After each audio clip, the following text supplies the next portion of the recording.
Thank you. We all could rise for the pledge, please.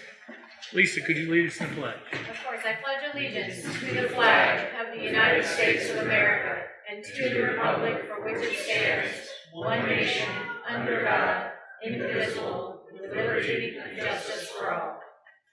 A moment of silence for the men and women in the armed forces. Thank you.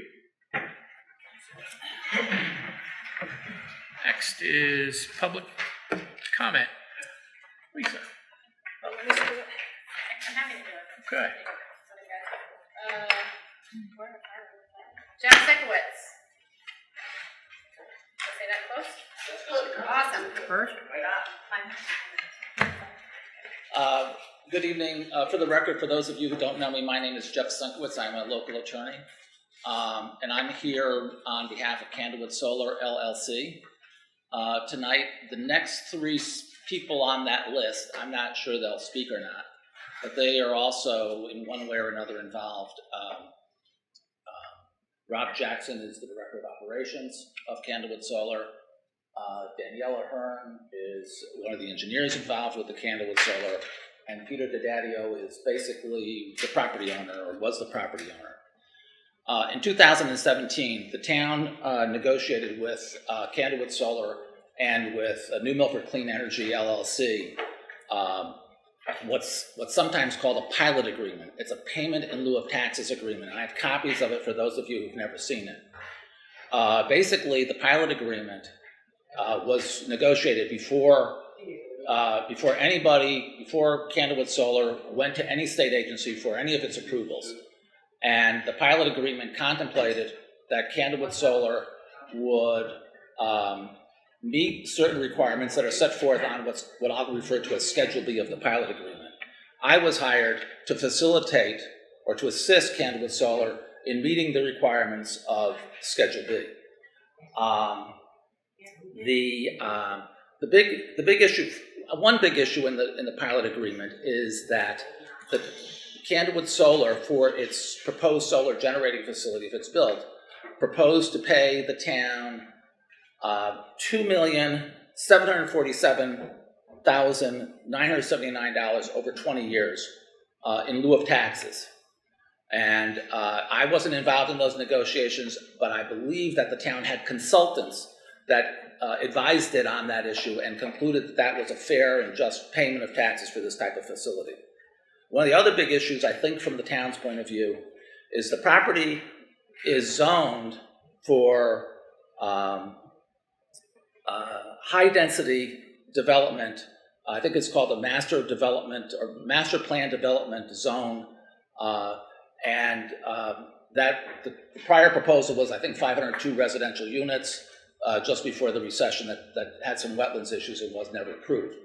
But that's what the zone is for high-density development of that property.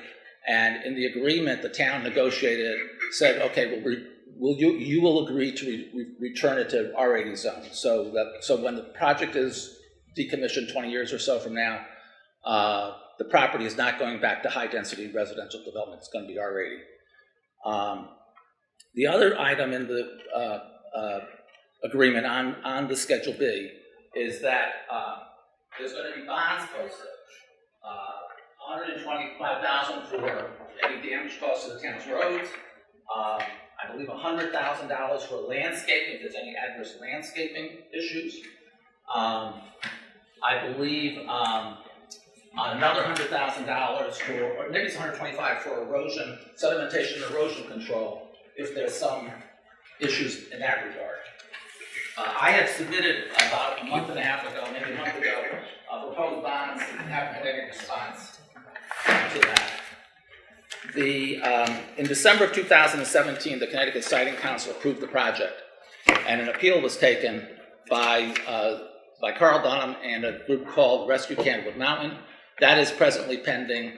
The big issue, it seems, at the moment is whether the plaintiffs are aggrieved, and that's pending before the court. More recently, the Connecticut Siting Council approved something called the Development and Management Plan.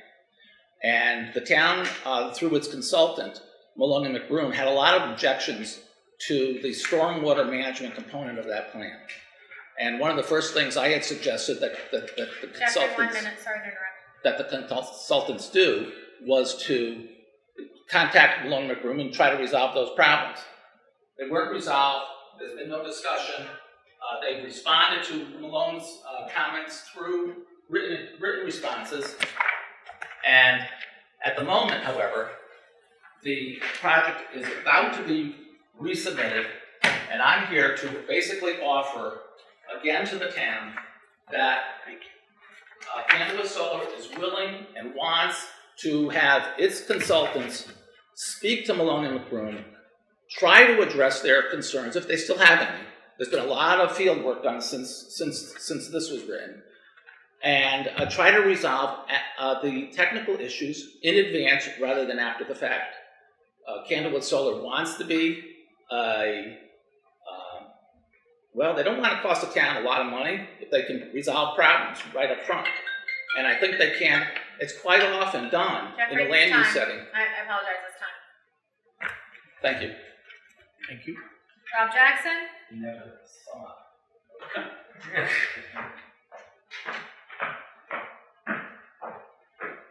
Hi, Rob Jackson, Director of Development for Amoresco. Jeff really summed up what we really want to do moving forward. At this point, to kind of summarize, we're at the point of submitting a revised stormwater plan to the DEEP, and as a requirement of our pilot agreement, the town needs to review that as well. We've, as Jeff had mentioned, addressed all the comments from Malone and McBroom, the town's engineer, and we propose submitting the next draft of the stormwater plan to the town and its consultant for review. We like to sit down with engineers on the project to resolve any remaining issues. In tandem, we are meeting with the DEEP stormwater team to iron out any other comments there as well. So there are two processes that we're working on. Just as a note, Candlewood Solar is going to be, assuming the project moves forward, a 20-year taxpayer and wants to be a good neighbor. We've gone through several iterations of review and addressed technical comments, and certainly made every effort to try to address the town's comments and that sort of thing. So we want to elevate that even more moving forward and work hand in hand with the town as we talk about this next phase of the project, and that is to resolve the stormwater issues to make sure that the community is safe and health and human and environment is well maintained with the project development. Thank you. Thank you. Thank you. Danielle Ahern? Okay. Peter Dado?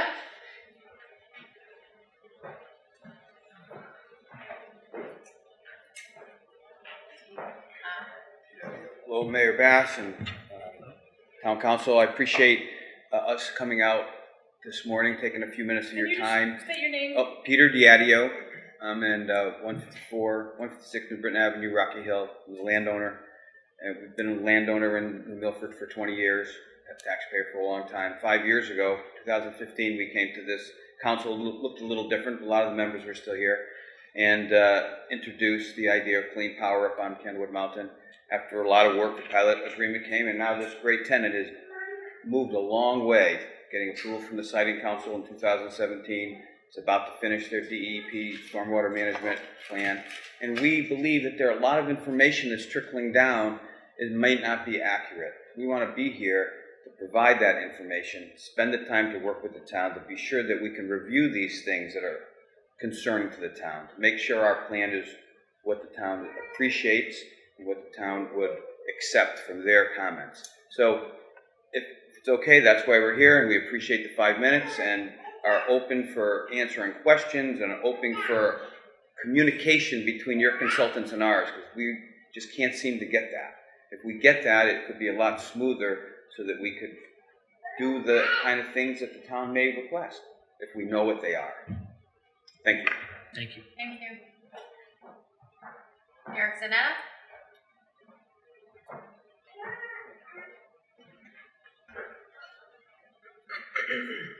That was close. I'm Eric Zamiti. That's right. I get it a lot.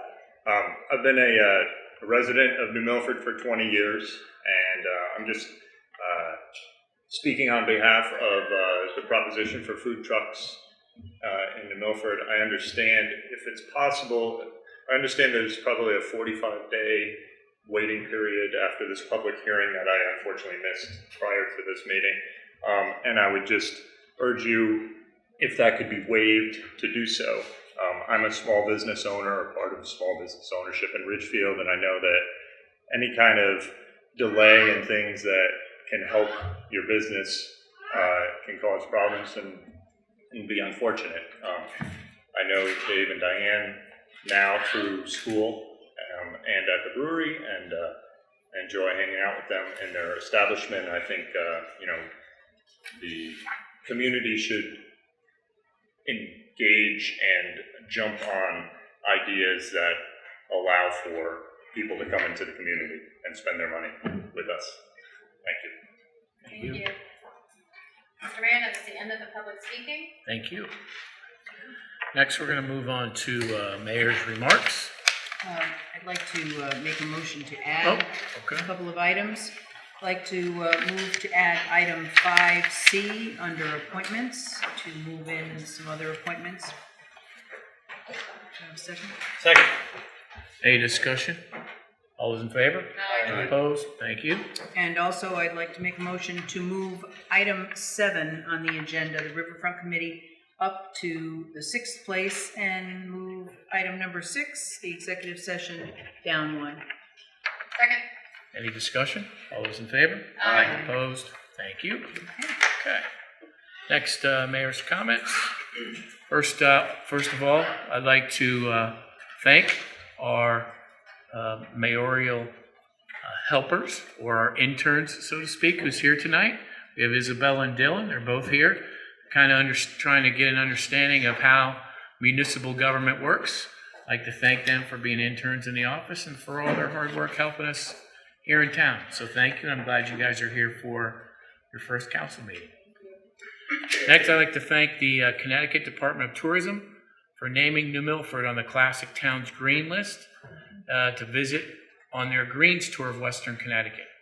So we thank the Connecticut Department of Tourism for that. We'd also like to thank Kiplinger Magazine for naming New Milford on the 21 Great Places Near Mountains to Retire. We were the only town in the state of Connecticut to get this award, and we'd like to thank Kiplinger's. And Kiplinger's basically said young retirees seeking peace and quiet without getting bored ought to consider settling in New Milford. About 82 miles north of the city of New York City, and 150 miles south of Boston. New England Village is a short train ride away, soon, from big city amenities, but bursting with small town charm. I absolutely agree with that. It offers a quaint downtown area with shops, restaurants, and an expansive town green. Candlewood Lake and Housatonic River provide a great setting for a host of outdoor activities, including swimming, boating, kayaking, and rowing, and a chance to connect with nature. And being in Litchfield Hills region, you're sure to enjoy leaf peeping in the fall. So I'd like to thank Kiplinger's for picking New Milford, which I say, best town in the USA. Also like to thank the U.S. Chamber of Commerce. They too think of our wonderful town, and they listed us as one of the best cities in Connecticut to live. We were listed number 23 on that list. I personally think we should be listed number 1, but it's great to see these accolades we're getting from national and state exposure, so I'd like to thank them. Also, congratulations to the women's soccer team for their great win, back-to-back world champions. it's great to see. And as my daughters say, they were very happy to see that. So, and I told them I would say that tonight. So I want to thank them. I'd also like to congratulate a couple of businesses here in town for their efforts. One is Vision Engineering, which is in New Milford, and they just have gotten their new stereoscopic digital microscope product that just came out, and we're excited for them and their business, and we're happy that they're in New Milford.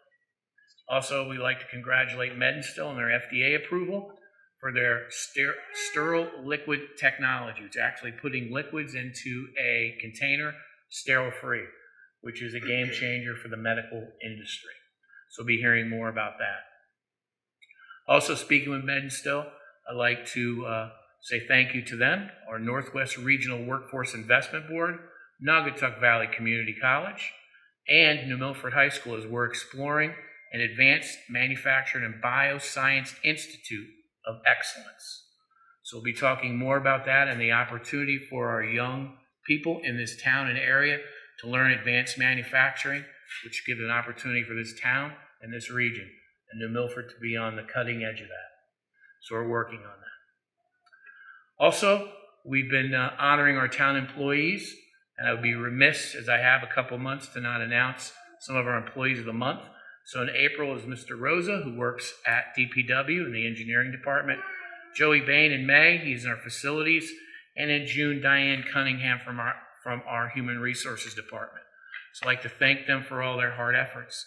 And when we award Employee of the Month, these are for our members that go above and beyond what they're supposed to do. So we'd like to congratulate them and honor them for that achievement.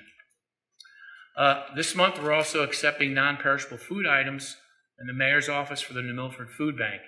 And during this time of year, this is when the food banks run perilously low.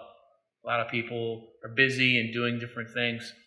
We're going to be creating a wall of food, which we'll be presenting at the Village Fair Days. You can drop off items, as some already have, at the mayor's office. If you prefer to make a monetary donation, you can make the check out to New Milford Social Services, and you can put that in the memo. Also, I'd like to thank Carmela's Cupboard. This was what we started last year, which was the need for children that are hungry, that we found out, as I said last year, we found out there was many children that their one meal, their good meal, was at the lunch at school.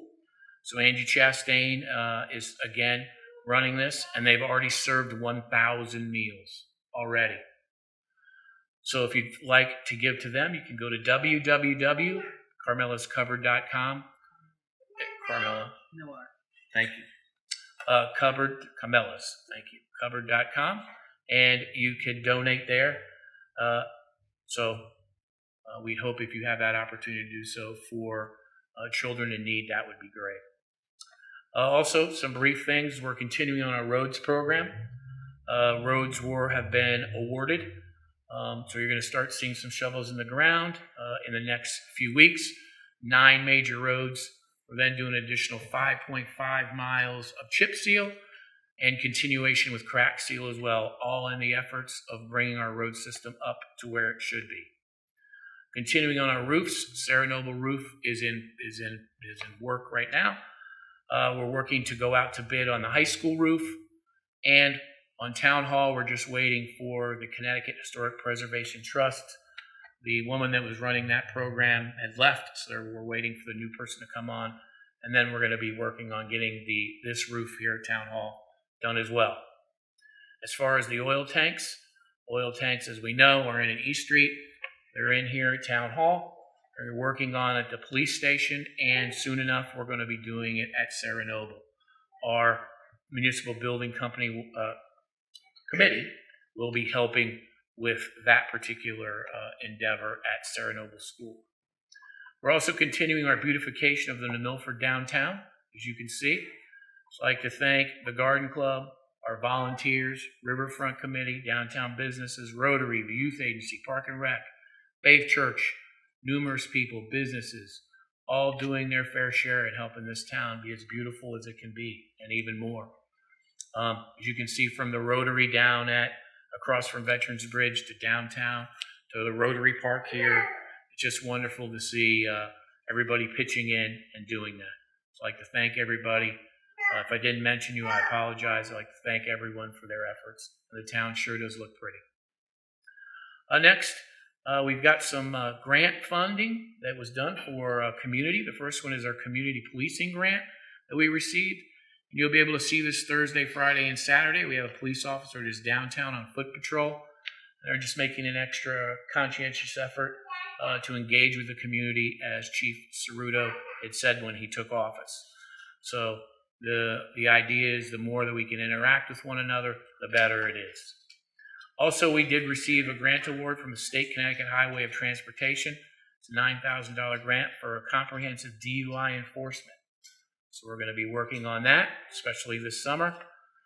Also, we received from the Connecticut Department of Emergency Management Services a grant for $13,638. And this is going to help our Emergency Operations Command Center. And it's going to help us with personnel.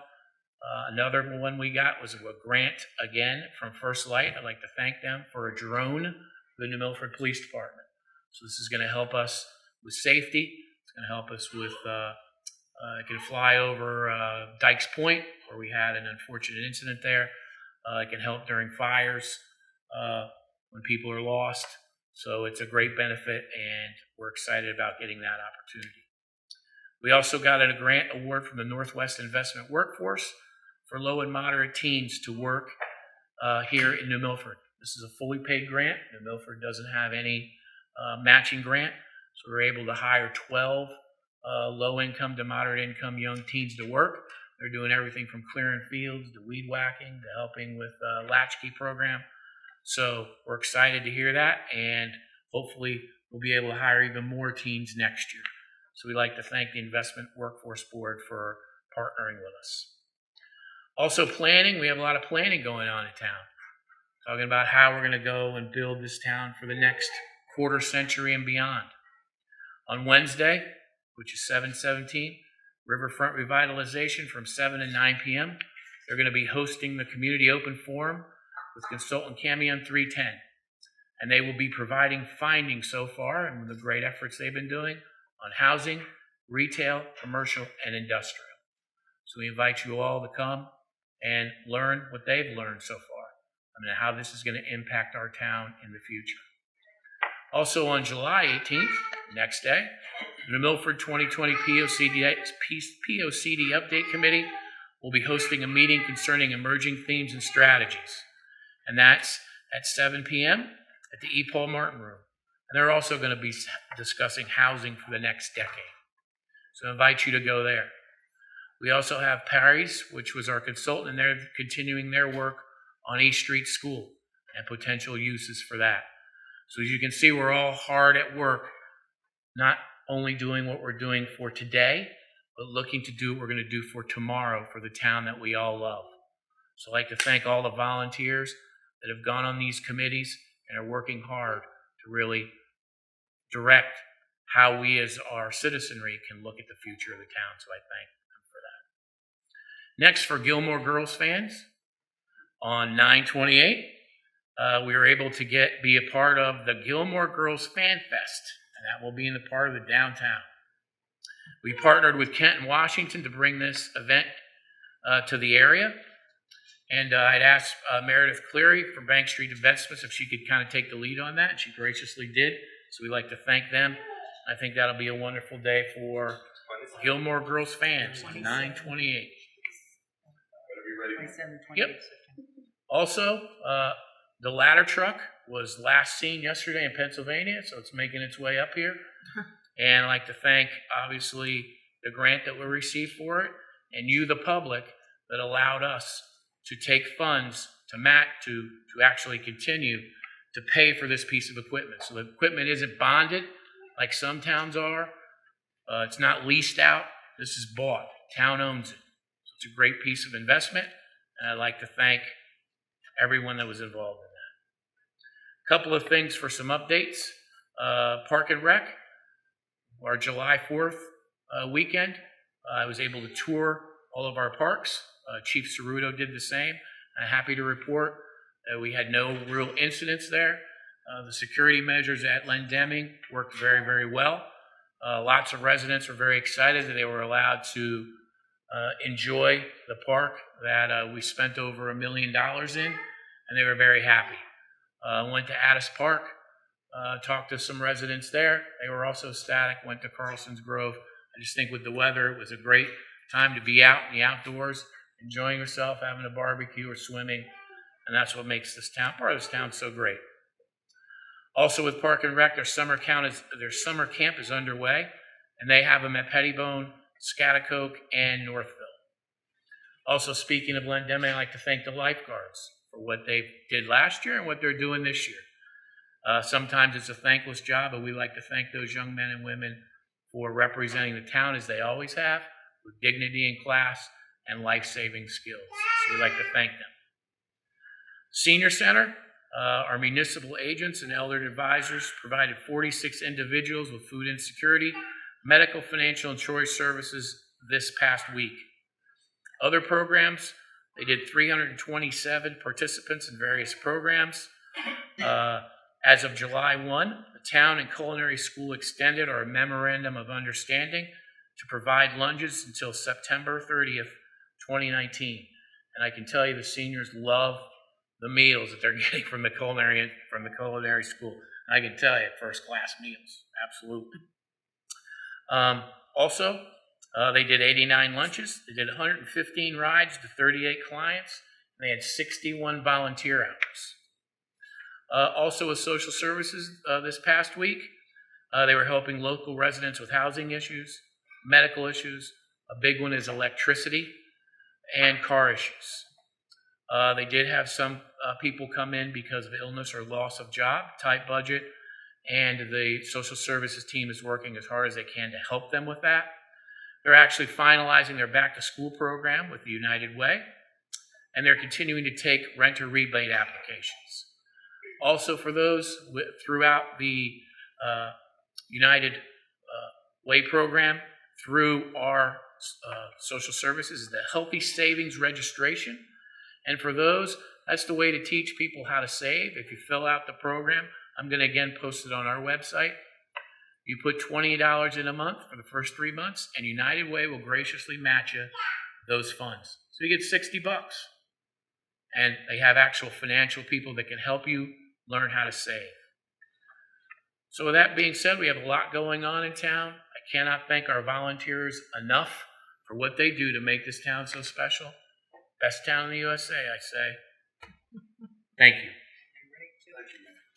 Okay, so move to approve the items on the consent agenda, 4A, 5A, 5B, and 5C, which you all have a copy of the New Milford Library Modernization Construction Committee.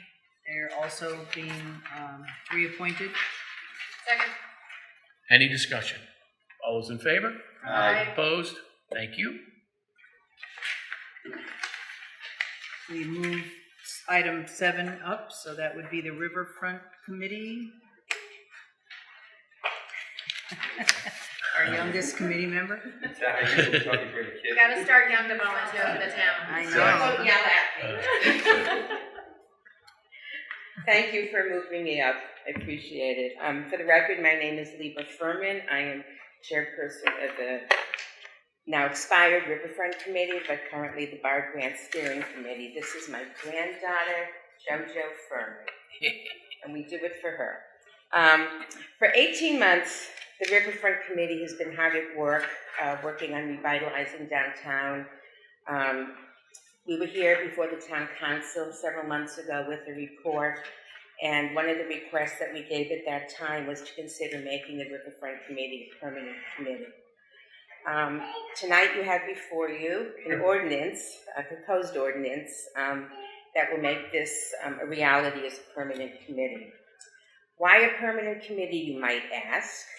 Well, a permanent committee focused on the riverfront will keep the riverfront moving, the momentum going, the public support coming. A permanent committee will work on the study. Once it's completed, we're working on the master plan for the riverfront, and that's being informed by the marketing study that Mary referred to earlier. Once that plan is approved by the town council and is adopted and hopefully the planning commission and the plan of conservation development, that will become the master plan for the town. A permanent committee is not going to let those plans sit on a shelf as so many other plans in this town have done for years. The last time we did a master plan with an economic component was back in 1996, I believe it was released, and it just sat on a shelf. Once the sidewalks and the lighting fixtures were put in, nobody ever followed through with the economic component. We don't want that to happen again. And so having a dedicated committee will ensure that that keeps moving, the momentum keeps moving. A permanent committee can be a liaison between the town, the departments, and other agencies, such as the Corporation for Economic Development. The committee will make recommendations to the town council, and if a project were to go to the corporation as well, and work with them. We will help with marketing and outreach, and again, we have a proposed ordinance here before you, and I don't know if it's been reviewed by town attorney. I haven't reviewed it. You have? Or not? I have. Good, okay, so then it's approved by town attorney, I'm assuming, and are you okay with this ordinance as written? Some of it, most of it. Okay, all right. Oh, okay, so you never got back to me, all right. So, once again, we'll hear what the attorney has to say. Again, our purpose here is to promote and advance the preservation, protection, sustainability, maintenance, and development of the riverfront. Not to do it all, but to promote it and advance it. We have town departments, obviously, who Park and Rec and Public Works, and we have volunteers. You all done with that, honey? Okay. And we would develop and recommend to the town comprehensive strategies. And again, these would be recommendations to the town to consider. We would work with town agencies and the corporation to implement the master plan. We would recommend, perhaps if there's any assistance that might be needed from consultants, we might recommend consultants to the town council. We would create broad support and use of the riverfront through activities and education. Of course, that would be with the approval of Park and Rec, since the property along the river is in their jurisdiction, so we would be working closely with them. We would promote and facilitate marketing as needed to focus on the riverfront. We would act as a liaison if needed for catalytic developments that affect the riverfront area. Obviously, we would not be paid as any volunteer board or commission. The employee section is really a standard section for most of other boards and commissions that, if needed, we can appoint employees, for example, a secretary. If the town council were to deem it appropriate, we would hire consultants if needed. We would also, and this would all be done within the sums appropriated by the town council. In addition, as we did for the Riverfest, we can raise funds. We're asking to be able to raise funds so that we can use them for different types of events or projects. And we would cooperate with other agencies, and hopefully they would cooperate with us. And that's basically the gist of the ordinance. Katie? Thank you. I have a couple questions.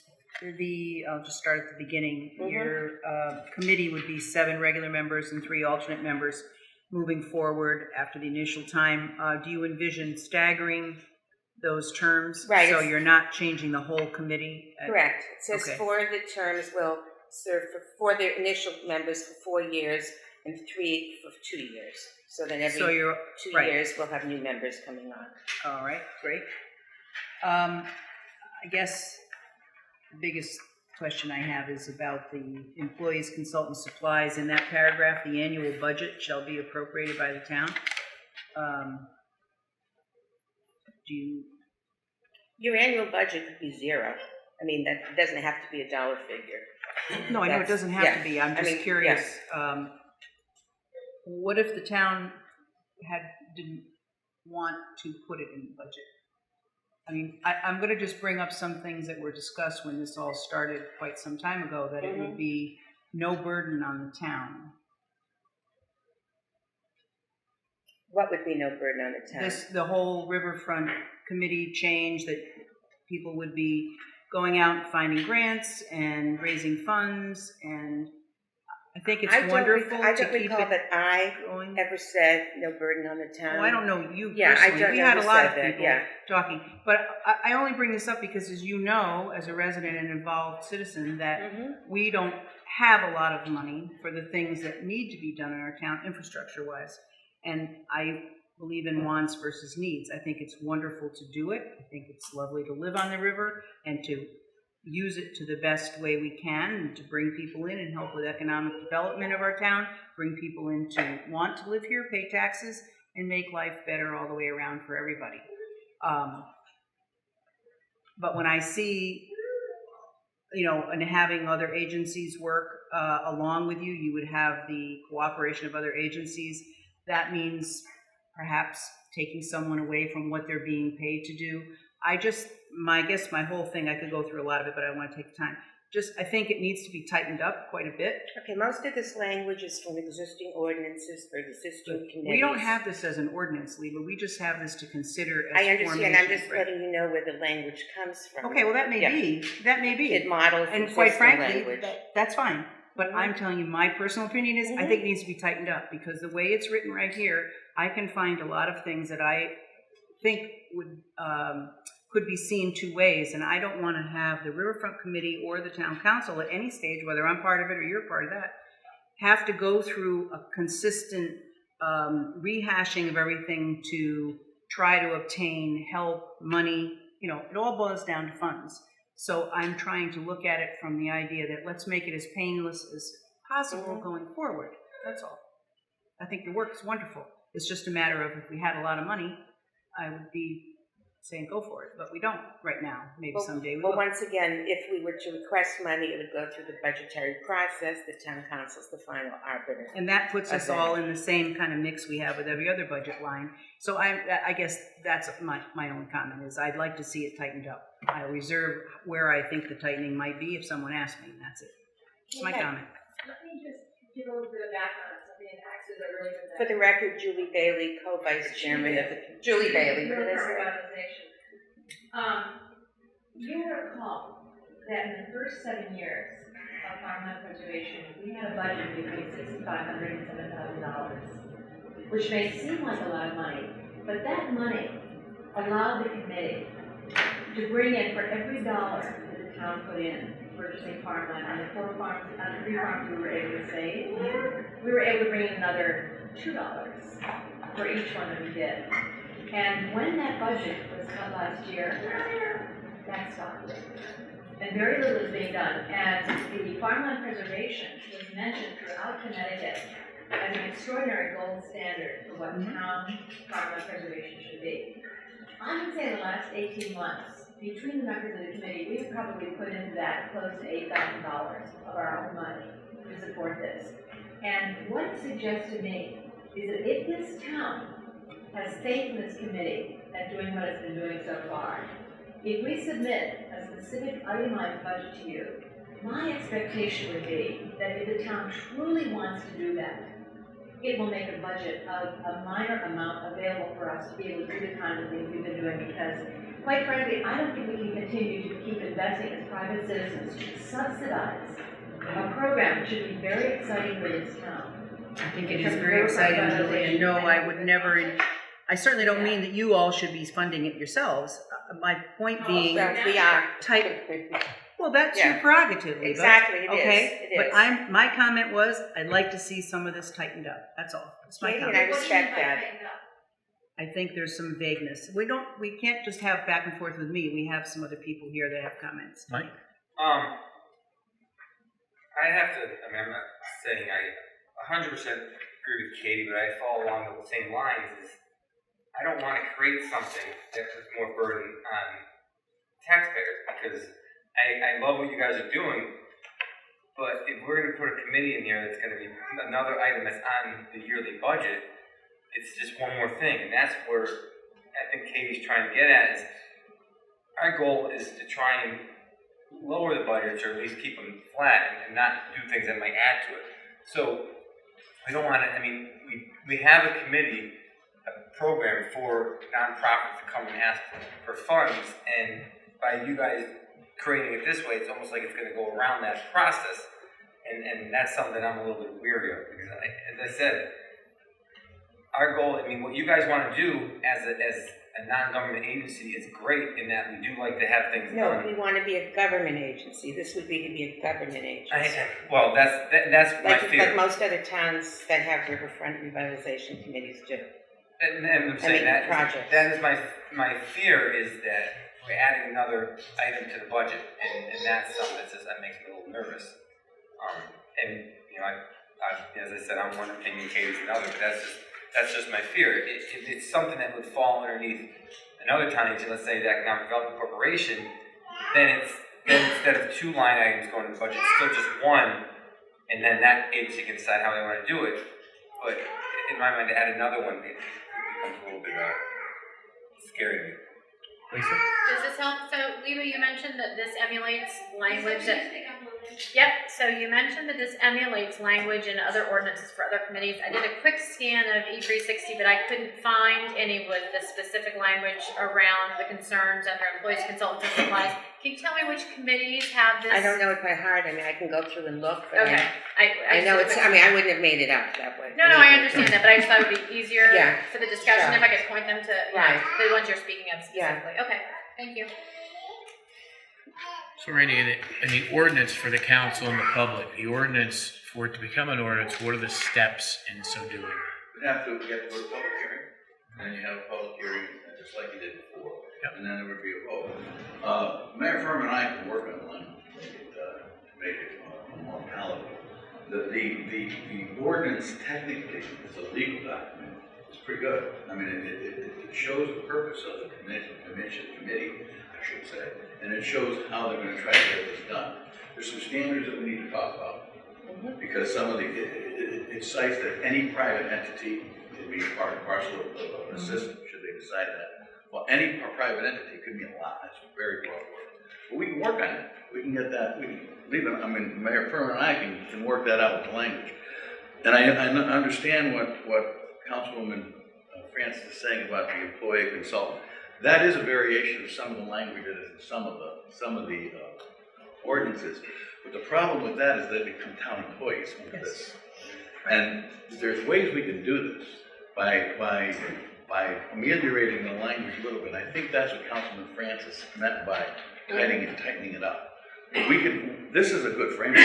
If this is what you want to do, this is a very good framework. It's not a mandatory appropriation. It's essentially a shall, but it means may in this context, because the exclusive makers of the budget is the town council and the board of finance and the voters. So that has to go through that process. It's not mandatory that you allocate or appropriate money. So we can work around that. Mayor Furman and I go way back, and we could probably figure out some language that would be palatable to everyone, I would imagine, wouldn't you? So I'm not at all concerned with the breadth or the width of the language, because I think we can tighten it up to use Councilwoman Francis' parlance. And it's not something that we could be afraid of on that basis. As you know, I don't do policy. Policy's for you. You're elected. I'm not. But I can work with Mayor Furman. We've worked on a lot of things together to get this palatable and to get it really workable, should you want to do this.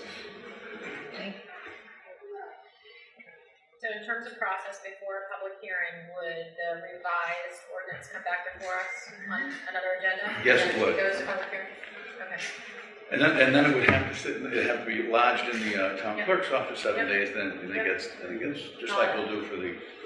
But again, my question was only the next step would be to get the revision back here before it goes to public hearing, correct? Yeah, it's called a submission draft, right? Okay. Exactly. So we could, in that case, because we have several council members absent today, and as Mike and Doug and even Tom might have other thoughts, is that this is the first we're seeing this, and so we really haven't had a digestive period. Perhaps we can submit through the mayor some of our questions. And one thing I would ask you now is, would the Director of Economic Development be a member of this committee or ad hoc or what? I mean, sort of Currently, integral, on isn't it? our bar grant committee and on the riverfront committee until it expired, Karen has been invited to and CC'd on all of our agendas. Right, I'm minutes, just saying, but in the correspondence. language, would you want to have whomever our EDD was as a part of this? Right, similar to like on the pension committee, the director of finance Right. is a member. Is that what you're suggesting? Yes. Right, okay. I'm going to actually be meeting with Karen on Thursday, so. That's just Let's another get note her I input made as in well thinking, on that. but I, otherwise, Okay. could we all just give you some thoughts? When you form this committee, would it make it easier for the grant writer to get funds because you're established as a government thing as opposed to being? It kind of helps a little bit. I'm not going to say it's going to get us Right. $1 million tomorrow, but I think it helps. It shows the town thinks it's important enough to have a committee. But this is something now, if this does pass, that Tammy can come in and help you guys get grants for this, correct? Correct. And also, this committee has been formed for a while, Mhm. but because of the length of doing riverfront projects is more than 6 months. So the ideal is to make this temporary committee a permanent one. Right. So we're not coming back every 6 months and Mm-hmm. re-upping it, naming it Riverfront Committee 5, 9. Right. So my question was, it would make it easier to get grants if you had a permanent committee and it was part of the. I think it shows a town commitment. I Right, think that's it shows basically what- what it would do. Yeah. How that's viewed, you know. Yeah, and Right. especially To if it's the written to grantor. if any of the language is in the POCD, that's really where. Well, again, we're Government's gonna be hoping looking that the master plan gets adopted into the POCD. Yeah, so one final thought. I am in support of, for the reasons stated, making this a permanent committee, weaving in the Economic Development Office to make sure that it's part and parcel, and ironing out then the details to make that acceptable for everyone. But I think we do need to put a stake in the ground and say, you know, we're serious about this, and let's not have them coming back every 6 months. Entertain a motion? To do what? How do we do this? I want us I think we to need bring motion. forward more They've got to come back questions. with second. Correct. There was no I motion. would ask for authority to meet Yep. with Ms. Furman and maybe get this But you would Everybody like to, agreeable with that? you'd like to Yeah, hear I'll what second we that. all have to I need say. to hear what you have to say. Right, and the other council people. Yeah, One's I'll on second vacation. All right, so we'll do, yeah. So there's no motion needed, just, Right. Just you've discussion. heard from the town council that Randy's gonna work together And revise it. Yeah, revise Put in it. front of- at the next council meeting. Yep. Thank you, Leva. Thank you. Thank you you. very much. Thank you, Thank you, Jojo. Julie. And And Jojo. You can tell, you can tell Greg is, Greg's got the puppy? he's had kids, he's played this game before. Item 6, move that we go into executive session. Second. Any discussion? All those in favor? Aye. Opposed? And who are you inviting in before we do it? Who would you like me to invite in? think Greg, I think our HR Randy, director and our town attorney. And Greg, And both Greg. Gregs. Yeah. And Two Gregs and a Greg Randy. Ossipo. Everybody else? Interns? Thank you. We'll call you back in. Thank you. We'll call you back in. Yeah, Move to go back to open session. To return. Yes. No, Yes. no motions were made, no votes were taken, Okay. and I move to bring us back We have into a second. executive Second. session. any discussion? All those in favor? Aye. Aye. Opposed? Thank Okay. you. Move to add agenda item 7A, which would be to bring a disposition regarding a discussion we had on item 7 during executive session. I have a second. Any discussion? All those in favor? Aye. Opposed? Thank you. For item 7A, move to allow the Director of Human Resources to contact PERMA and the assigned attorney in order to draft a full and final stipulation along the lines discussed in executive session. Any discussion? All those in favor? Aye. Opposed? Thank you. Okay. Next is. Item 8, Mayor's Office, move to approve the appointment of the Lake Lillinois Authority's law enforcement personnel listed on the attachment. See you your all have. attachment coming from Diane, the administrative assistant for Lake Illinois Authority, with all the officers and assistants. Does everyone see that? Yep. Item 8 in your packet? Do I have a motion? Do I have a second? Second. Any discussion? All those in favor? Aye. Opposed? Thank you. Item 9, move to accept an application for road closure for Bank Street's investment for the Oktoberfest on September 21st. And you'll Second. find that in your packet, number 9 in And your you'll packet. notice that it was signed by the traffic authority and the chief. So we have a second. Any discussion? All those in favor? Aye. Opposed? Thank you. Aye. Item 10, discussion and possible action on the food truck ordinance. This is under economic development. Would you like to? Karen? That was a hell of a hit, huh? And we had, for those council members that were not present, we did have our public hearing, and that public hearing is closed. We had that prior to our council meeting. Well, so as I mentioned at our last meeting to discuss the food trucks, in the last 10 years, business has changed. And food trucks as a business have gained a lot of credibility and popularity. As a matter of fact, the most popular food trucks have followers on social media that pay attention to where they're going. There is actually a Connecticut food truck website that food trucks can go to and register where they're going to be, so that followers who've heard about a certain truck or who are interested in a certain type of food can try something new. Again, food trucks have a very different business model than permanent restaurants that have a brick and mortar presence. They have limited menus. They don't have a full kitchen. It's on a truck. It's very small. There's usually only 1 or 2 staff people in the truck. If they are really doing well, they might have a wait person or a person to take orders while people are waiting in line. They're very weather dependent. Their locations can change. It is a highly regulated business. The health department, as well as the state of Connecticut, have a lot of regulations in place so that food trucks are safe for the public, the consuming public who want to enjoy them. Many food trucks start as a micro enterprise or a business that has just a few employees with a fairly low investment compared to what it costs to start an entire restaurant. Many food trucks can grow in popularity and create a brick and mortar space afterwards. After they get started on a food truck, they've tested their menu, they've tested their customer service. There is an opportunity for that. These are appealing venues for food from both tourists as well as residents have been making their expectations known. I did do research and looked at other communities in Connecticut who have food truck ordinances either similar to what we're considering or allowing food trucks in more general areas.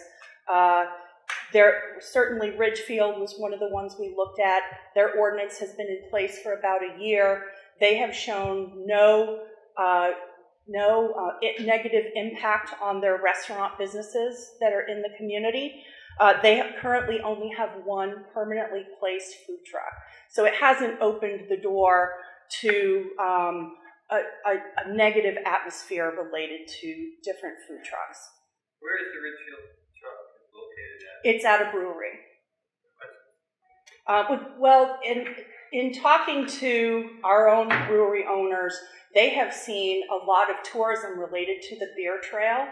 And again, it's part of helping your customers spend more money in the community is to offer food in addition to just the beer. So it would be a real amenity in that case. Other communities I looked at included Derby, Monroe, Woodbury, Bethel, New Britain. Some of these communities are obviously bigger than ours and have different challenges than what we face. Brookfield, Fairfield, Enfield, West Hartford, New Haven, Stamford, Milford, East Hartford, Norwalk, Westport, Greenwich, and Stonington. So all of these communities have addressed this desire and the popularity of food trucks in one way or another. Tom? The only thing I don't see here, and I agree with, I think the ordinance is fine, and I support this. The only thing, being a councilman, I don't see on here is an annual fee for this. Yes, there is an annual fee through the licensing of the food trucks through the health department. And what would that fee be for this? I don't have that information with me right now. Brandon? Yes, sir. Yes, sir. There's also a requirement that the vendor comply with the licensing ordinance. Right. The vendor's ordinance. And there's a fee provision in the vendor's ordinance. I think it's $25. Can they if the council wanted to change that for this particular thing, could they have the ability to do so? You could do it right now. Yeah, I mean, There's some revisions that this is going to need. Karen and I spoke about this. Director Pollard and I spoke about this, and so did CEO Reagan and us. There's going to need to be some if you will, adjustment for the final iteration. Tightening. And the reality is that they're going to be substantive. If you want to make a change and require a fee because it's more of a for-profit situation and more of a permanent type situation, you can do that now. I can put that in the ordinance for the next town council meeting. Very simple. Yeah, I mean, I eat off of one of these food trucks in New York City at least once or twice a week. They are everywhere. I think they'll do fabulous here wherever they are, and I don't think they're going to impact the restaurants here one iota. I got all sorts of texts in the last week. Once it's hit the agenda, it's going to hurt brick and mortar businesses. I think that's a fallacy. If that was the case, then wherever this food truck is going to be, if they opened up as a restaurant, it would have impacted somebody else's restaurant. So I think that's not a case. I know the really good ones make a lot of money and can make a lot of money. And I'm not trying to be punitive to them, but I think something like $350 a year for a license here is not something unreasonable. I've seen these guys make that in one day. Yep. If the guy's food stinks, it'll take him 3 days to make it. I think there's got to be some sort of skin in the game here because, brick and mortar places pay. They pay property taxes and things of this sort. Okay. So, yes, I think it's a great idea, and I would say this, they are everywhere. It is a trend, and it is something that people follow. There is a brew trail, just like a wine trail. Tammy brought that up to us, and that just indicates right there that it's, we know wine trails, they're still around, and we hope that the breweries around here stay. I think one thing that was asked of me was, well, what about the size of the property that the host might have? So, for instance, Housatonic River Brewery, he has a sufficient amount of space there where he would be off the road. Someone else might not have enough.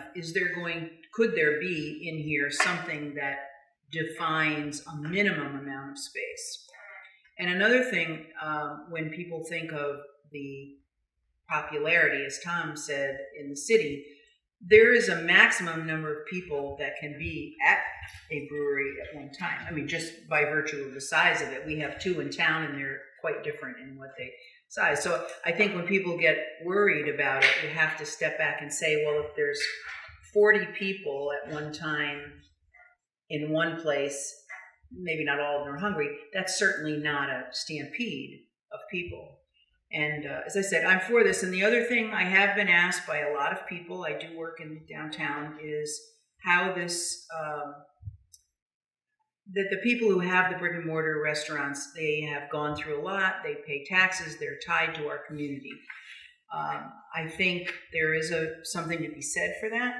But I also know that it is a trend, and we would be remiss, I think, to not pay attention to that trend. And I think that it would bring people to town, whether they eat a hot dog or whether they sit at a white tablecloth restaurant, they may come back, whereas if they never stopped for the hot dog that they saw when they drove by the brewery, they might not know about our town. I mean, that's it's something to consider. And it's also to consider that we keep our residents happy, because if they want it, and I mean, I haven't heard anybody really hate the idea. So I think we've had this out there long enough for people to hear it. But I would like to see something about the size as well as the cost, so that it's $25 might be just a little too low. I can help with that. Yeah. So the health department charges $40. If they're using a propane fire, which most of them do, there's an additional $10 for a fire marshal inspection. Riverfront revitalization, when we did Riverfest, we charged $75 a day. People said we're making tons of money. They literally said to us that other places were charging hundreds a day. So I think the magic might be somewhere between 100 and 200 a day. I don't know what the final number is, but if we want to be competitive and start some new stuff, then it would be 100. I can speak to that, Mayor. Just on that issue. I don't do policy at all, But if you're gonna make it 200 a day, then you're gonna give incentive, because I've had this in another town, incentive for somebody to violate it, because the most you can find is 200 a day. Okay. So that'll give an incentive to say, well, I'm not gonna get a license, I'm not gonna do anything, I'm just gonna do this and get fined. So that's just something you might wanna consider. Well, that brings up the authority to do anything about someone who is scofflaw about this. You know, we have that problem in other areas. We just redid an ordinance for blight because we needed more teeth, if you will. So if someone does not comply, what agency forces the compliance? Police. The police. Police. Chief Cerruto, I've already informed Chief Cerruto. Did you speak with Chief Cerruto? I have not. I spoke with Chief Cerruto and told him this ordinance was gonna likely come into play. And I didn't give any value on it because I don't make those decisions.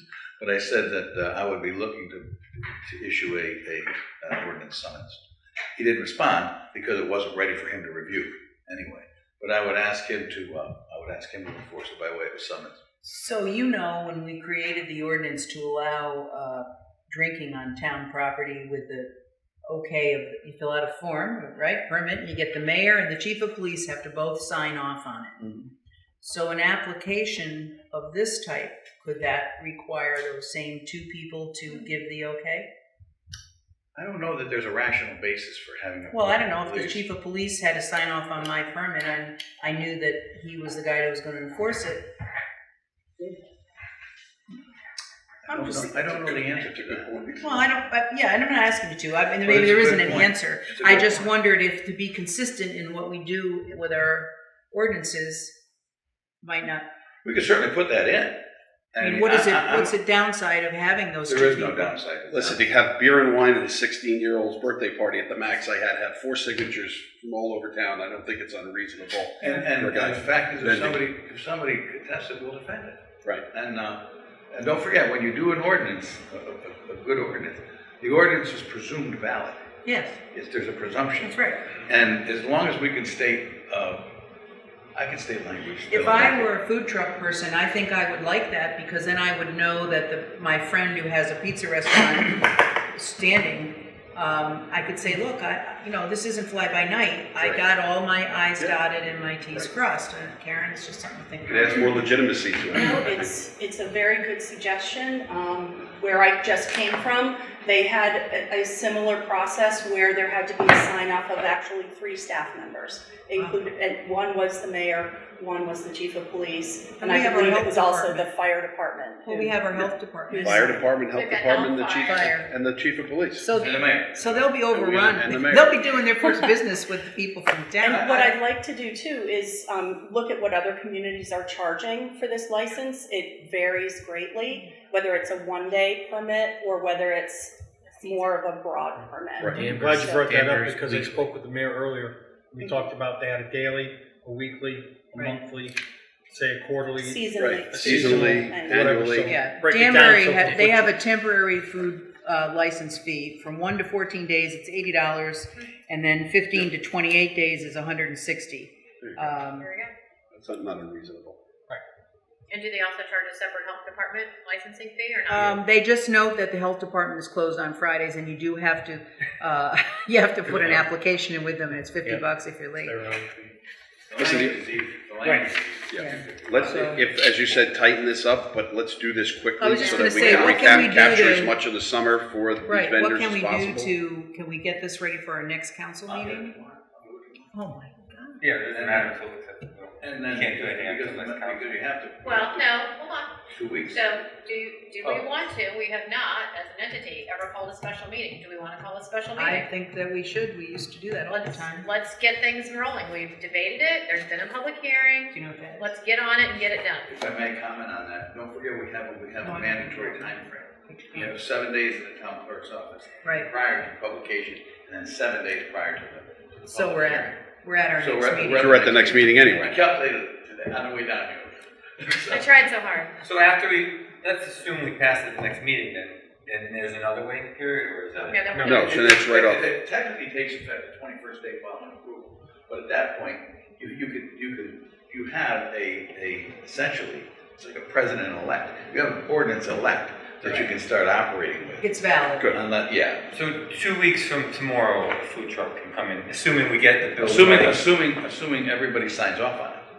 Right, assuming everybody. 'Cause Yeah, you're we gonna don't now have you're our gonna whole the mayor, council here. you're gonna have the director, you're gonna have the chief of police, and you're gonna have the health director have to sign off on it. But that's administrative, and that's a policy. I mean, issue. listen, I know it sounds a little onerous, but I think it adds legitimacy. Yes. It gives the vendor some confidence that he's facing the public officials, and the bricks and mortar folks know that we're not being, they're under as much scrutiny, if not more, than a brick and mortar business. And it relieves But we the host appreciate all of that. businesses. It relieves the host Right, of having to take that burden, right, if you be the will. enforcement. Do we also want to put in a time frame of looking at this in a year to see if there was any, I mean, I know you're saying that Ridgefield looked at it after a year and found that there's no adverse effects. Should we also do that to where we want to just make sure that You can look back once you create the ordinance. Yeah, we can go back and adjust it anytime you want. I will need the detail as to what you want in here. Well, should we decide on a price right now, just so we can? I like the Danbury pricing. I mean, it's a neighborhood community. It 1 to sounds- 14 days was $80 for the fee, and then 15 to 28. So in essence, the $80 would get you 1 to 2 14. weekends. Yep. Or, let's just say someone wanted it for a weekend. And the 160 would get you 4 weekends. 4 weekends. So how much, that 160 is how many days?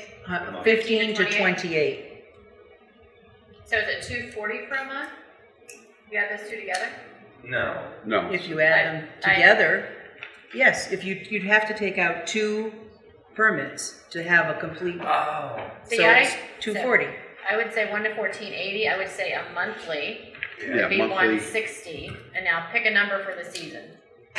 Well, what's the season, 6 months or 3 months? Well, a season could be any time. They operate Seasons in are 3 winter. months, technically. They operate you gotta do months, you 24 can't do seasons. hours, 12. So yeah. is that going to be too onerous, Karen? 160 a month. So somebody who sits there for 6 months is going to pay close to $1,000. Oh, they're gonna make a lot more than $1,000. You think that's fair in your experience? $160 a New month. Haven actually, if you got the entire year, Yep. it's about $5,000. Okay. Yeah. But they are very popular in New Yeah. Haven. Right. Yeah, you got universities there to feed, right. Right. Yeah. Just trying to see it. Well, I think I know some people who might Listen, take it when- up as a part-time job. Right, we're And not then trying to when- make this punitive, we're trying to make it attractive. Not quite done. Right. So then would they just need one health certificate? So one $40 charge if they chose a monthly and it reoccurs, or is it Well, every month they have to pay $40? that's up to the health department and how often they need to check. In the ordinance, there's a minimum 3-month interval on inspection. Okay, so $40 every 3 months, just to kind of get an idea. Okay.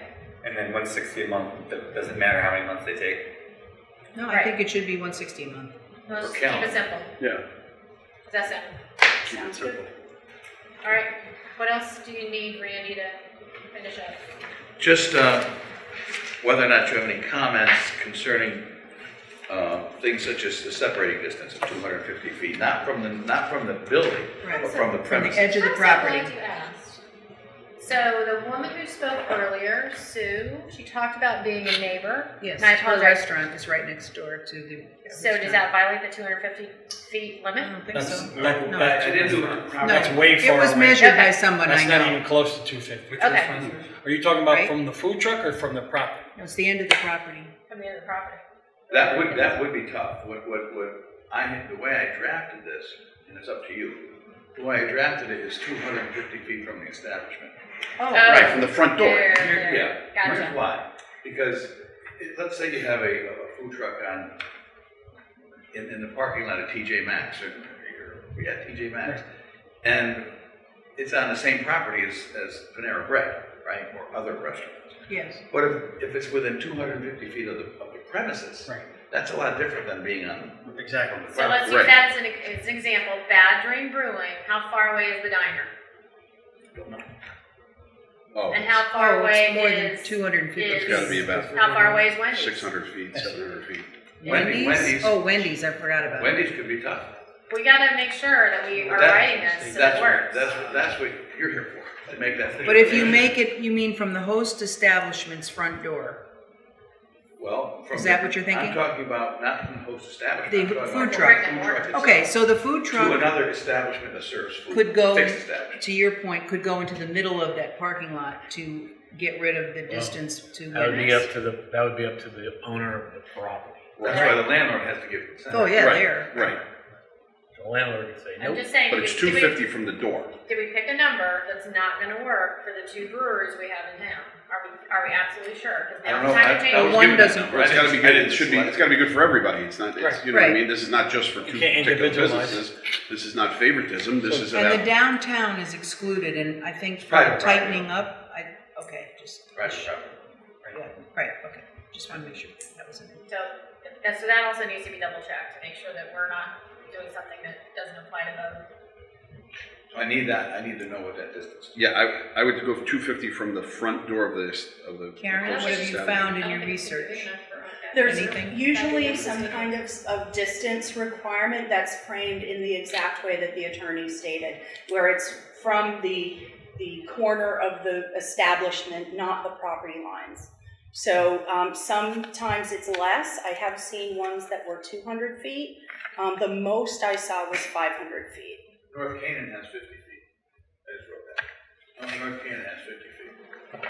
50 feet 50 feet. in North Canaan? North Canaan. Well, they're not, I mean, Not much they're going just, on. there's not much going on there, Even right? if it's the official measurement. it could be 200 feet, I don't, you know, personally. From the Whatever you corner of decide. one structure to the, Right. to the food truck. Right, Corner of the from the structure. 200 feet from the front door, the closest establishment to the truck. Yeah, I don't think they were worried about that. And just Yeah. one Can I thing, just ask the so, Littlefields if 250 oh, works? go ahead. Does 250 work for you guys? Yeah, It does. Yes. Okay, we're sure about that. as long as it's not from the property line, as long as it's from the building, the food truck, Okay. I got 500. So here's Right. another question, Karen. Could, let's just say brewery A and restaurant B are within, they are closer than that, but restaurant B doesn't mind. Restaurant B is a completely different thing, they're not open on that day, or they don't serve anything like that kind of food. Is there any option for, no, Waiver? no waiver? No waiver. Okay, just check. The ordinance doesn't call for that, and you're the You boss. understand? My recommendation is you don't Slippery do slope. that. I get it. I just want Slippery to, slope. I understand. I've That's been not around it a long time. That's not tightening it up. No, that tightens it up. That's making it loose. No, I We just don't want to make it know. loose, we want to make it tight. Okay, Does anybody have? So who can help Karen find the measurement between Wendy's and Bad Drink Brew? I think landlord's But not it- gonna happen anyway. But the landlord Yeah, won't they're- allow that to happen. they're not private property. Do that with Google Maps. All right. The CEO asked me to place in there, and I think Karen knows this, that it's not allowed in residential properties. Oh, I think that's an oxymoronic, because the person Well- had already said it, I was redundant, I said, because it already says for a commercial establishment. I'll put it in there anyway. May I just say, what if I was on the private property and instead of a state garage across the street, there was a condominium? Would he still be able to, at Housatonic River, be having a food truck there if I'm in my condo across the street? Yeah, it's not a zoning issue. If Okay. there's a zoning issue, then. Because you never know it may what be an might issue. get built. Don't forget, this is not a structure, these aren't structures. I understand, They're I mobile. understand. Does anybody have anything else? Okay, Got some margin. you got it. And you'll Okay. send it out so that people Side note. out here can look at it and give us. Thank you, I'll Karen. give it to the director Thank you, of Karen. Holland and Mayor Bass. Thank you. And then- Item Thank you, 11, discussion and possible action on the Upland Road Bridge. You have that in your packet. So in your package, you will see we have the opportunity to get a grant for Upland Road. And we'll pull mine out. It's number 10. Oh, no, it's number 11, I'm sorry. Yeah, here it is. Number 11. This is the grant from the And- state DOT. It's a grant from the state. We're using the federal local bridge program, Which bridge were we talking about? Upland Road Upland. Bridge. Up towards Hunt Hill. So if you go back to the second to last page, you're going to look at the preliminary application. A couple things to look at. First is the anticipated schedule. So as you'll see, because these are federal dollars, you're looking at this actually starting construction in the year 2022. But Okay, then. the state, Fine by me. right, but the state actually, for us to continue to move forward, we need to act on this at this Right, meeting. right. There's also a 20% match that the town would have to get, as you Which can would see equal? as you can see on the last page. Yes. We also have applied for the DOT design program. We should be getting that, but we haven't gotten it yet.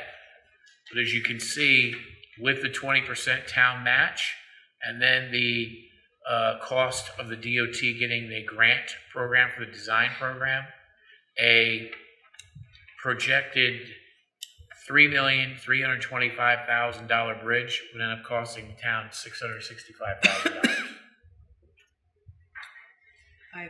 Second. No, I have. Hasn't done the motion yet. No, we have not done a motion yet. I have a question. There's an asterisk here, I'm assuming Tammy put this in, that the cost, Tom, can you turn the fan off? Yeah. My eyes are dry, yeah. The cost to be reduced to zero with DOT administered design program, which would take the town share down by 70,000 to the Right. low number of 595,000. Right. Is that a fact? It will Correct. happen? Correct. Okay. So when does the 595,000, is it paid in these increments that I see here on the application? Correct. So, okay, then I guess my only question then, Mayor, is where are we going to get the first 476,000? Well, we'd have to put that into our budgetary thing in the year 2021, 2022. Oh. I think it's 2020. I thought so too. 2020, 21.